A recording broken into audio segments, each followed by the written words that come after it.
How do you show up when there's negative emotion in your relationship?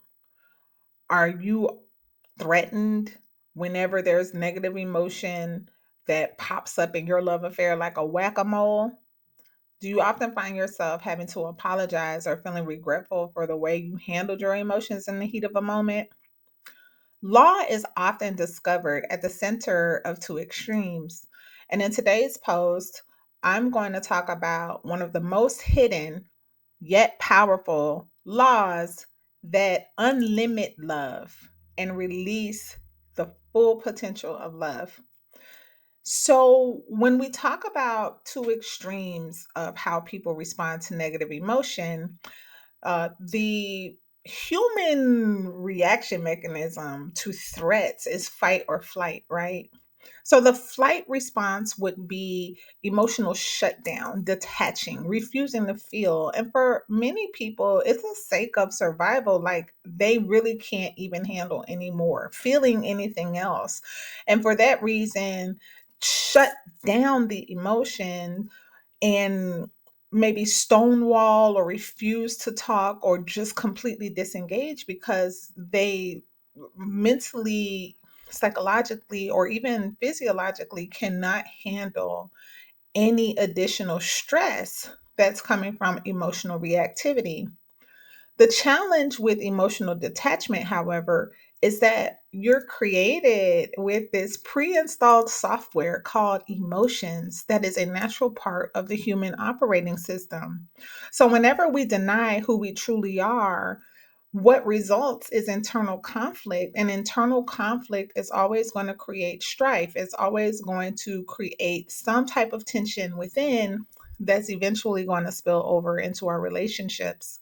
And for many people who emotionally detach, they find themselves once the right amount of time and pressure has built up, they swing to the opposite of extreme, which is emotional reactivity. This is the pop off.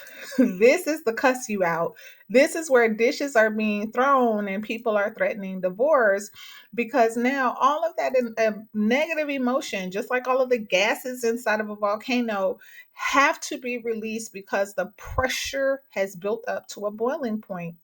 And so these are the two extremes that cause conflict that has to happen in any relationship to push the relationship into deterioration. So, where is the center? We look to the scriptures, and Galatians 5:22 to 23 gives us an outline of what the center is between the two extremes of emotional responses to negative emotion. So, picture this list of the fruit of this spirit, like the sketch or the outline of a tree. And I want to call it the true love tree. And when the fruit of the spirit are listed, love is listed first. So the picture is that love is at the top of the tree. The branches that are highest in the tree are love. And then the last item listed is self-control. So picture self-control as the lowest hanging branches. Self-control is the center between emotional detachment and emotional reactivity. And so the law is there is no love without self control. Self control is what regulates the impulses, our selfishness, our pridefulness. Self control is the reason why you don't just go and have an affair because you don't feel close to your spouse. Self control is the reason why you don't just say hurtful things to the other person because you're not feeling loved in the moment. Self control is a reason why you don't go and catch a case because you have been in an unresolved conflict for the past 2 or 3 days, right? And this is how you unlock true love. So before you just completely shut down, or before you just give someone a piece of your mind and exactly how you're feeling in that negative moment, take a break and step away from the situation so that you can sort through what it is that you're feeling and let your partner know how much time you're going to need and when they can expect you to come back so that clearer heads can resolve the issue rather than looking at the passion of negative emotion as something that's a bad thing for your relationship, understand that without negative emotion, you would not have the right environment to work the muscle of self control. Muscle is built from resistance training, and negative emotion shows up in our relationship so that we can build the muscle of self control. Abandonment to one's passions is not self control, whether it's good passion or negative passion.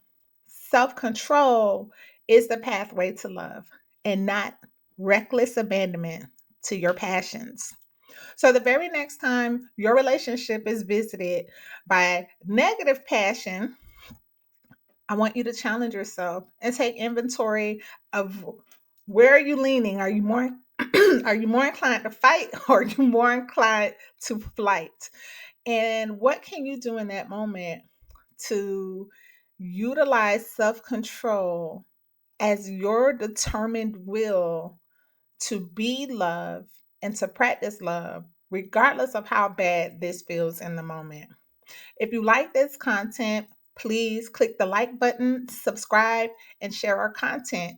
And comment below, are you more inclined to fight? Or are you more inclined to fight?